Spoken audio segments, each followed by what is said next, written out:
Opinion RSS at 100 A Century of Service, Discipline, and Nation Building in 2025, India's Rashtriya Swayamsevak Sangh RSS turns 100, a milestone that few modern organizations can claim with such quiet pride. Born in 1925 in Nagpur under the visionary leadership of Dr. Keshav Balaram Hedgewar, the RSS began as a small daily gathering of young men determined to rebuild the Hindu society's self-respect, unity, and discipline in a country fractured by colonial divide and rule. 1 century later, it stands as the world's largest voluntary movement, its influence felt in nearly every corner of India and far beyond. When Hedgewar founded the RSS on Vijayadashami, India was still in chains, not just politically but mentally. He believed that mere political freedom would be hollow if society itself stayed divided by caste, region, and suspicion. He chose discipline and daily practice, not fiery speeches. The local Shaka became the heart of this unique experiment. Even today, before sunrise in towns and villages, thousands of Swayamsevaks gather in open fields for drills, games, patriotic songs, and discussions. It is here, far from cameras and microphones, that young boys and men learn values: self-restraint, respect for elders, duty towards society, and a quiet pride in India's ancient heritage. RSS Swayamsevaks were never far from the call of freedom. Many Swayamsevaks participated in local movements, aided underground nationalist activities, and supported leaders of the wider freedom struggle by quietly organizing communities, maintaining discipline in gatherings, and preserving the social fabric during turbulent times. When the British left India in 1947, they carved it in two, leaving a subcontinent drenched in blood. Amid the horror of partition, it was RSS Swayamsevaks who ran refugee camps, organized food and medicine, protected caravans of fleeing Hindus and Sikhs, and helped countless families rebuild shattered lives. These stories rarely made headlines or history books, but they live on in oral memories of families across Punjab and Bengal who remember that it was often the Swayamsevak who stood between them and death. Independent India brought new trials. In 1962 and 1965, when the nation went to war, thousands of RSS volunteers helped army camps, supplied rations and blood, and cared for wounded soldiers. During the 1975 emergency, when democracy itself was crushed under Indira Gandhi's iron fist, the RSS network became the underground resistance, printing banned pamphlets, hiding opposition leaders and organizing protests. Thousands of Swayamsevaks were jailed without trial, yet their resolve never broke.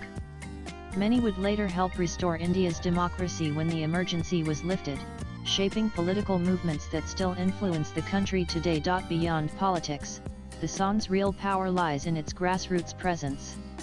Today it runs one of India's largest networks of service projects under the Seva Bharati banner. These aren't just urban NGOs with flashy PR but lifelines for the poorest corners of India. From hostels for tribal children to free coaching for underprivileged students, from medical camps in remote hills to food drives in droughted regions, RSS Swayamsevaks reach where few others do. During the 2001 Gujarat earthquake, the 2004 tsunami or the 2020 COVID crisis, it was often the Sangh's volunteers who arrived first, bringing food, medicines and hope without waiting for the TV cameras. What makes the RSS different is not just its scale but its unique human network: Swayamsevaks who act as living anthropologists of Indian society. They understand every street, dialect, custom, local tension, and hidden need. They map village water shortages, caste equations, and even forgotten temples or folk traditions. They do this not for exploitation but for healing and empowerment. When a flood hits Assam or Kerala, or when riots threaten harmony, the local Shaka becomes the first line of response, mobilizing help, calming tempers, and rebuilding trust.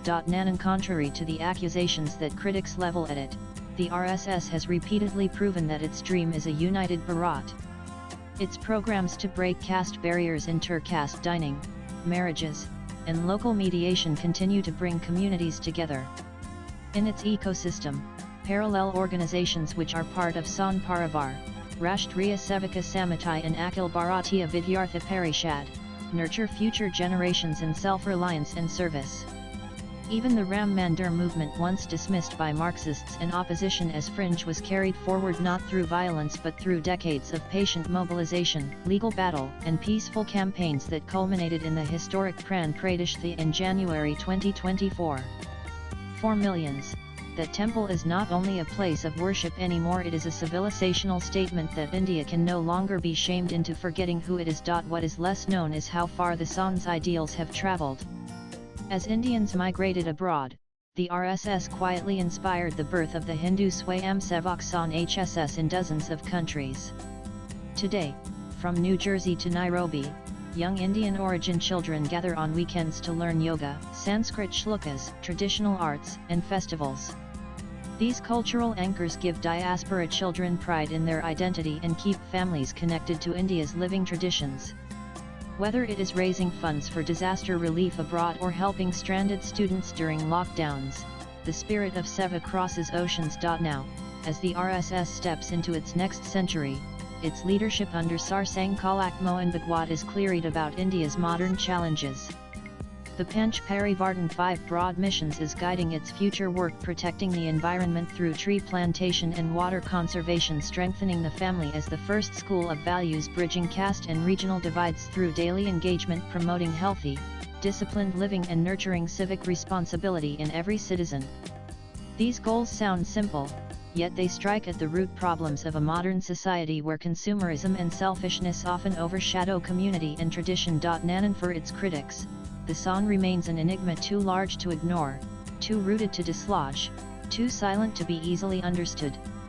Yet, for millions, it is a source of quiet inspiration, a reminder that nation building is not the job of governments alone but the duty of every family, every citizen.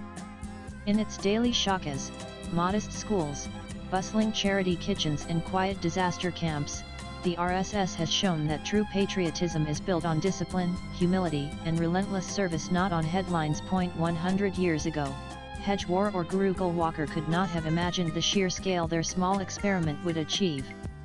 But they knew that the real power of Bharat lay not in palaces or parliaments but in ordinary people ready to stand together for an idea bigger than themselves. In an age of noise, the Sangh's greatest strength remains its silence, the quiet promise that come what may, there will always be Swayamsevaks ready to serve. A century down, the mission continues. The next 100 years belong to a resurgent Bharat, and the Swayamsevak will be there, quietly watching over it, one morning shaka at a time. Prashanto Bagchi is an international relations scholar at JNU, a columnist, and the founder of JNU Insights, an academic society at Jawaharlal Nehru University, New Delhi. Toshiba Shukla is a noted educationist, author, and a prominent voice in the realm of contemporary Hindutva thought. Views expressed in the above piece are personal and solely those of the authors. They do not necessarily reflect NEWS18's views. Swipe left for next video and latest blogs.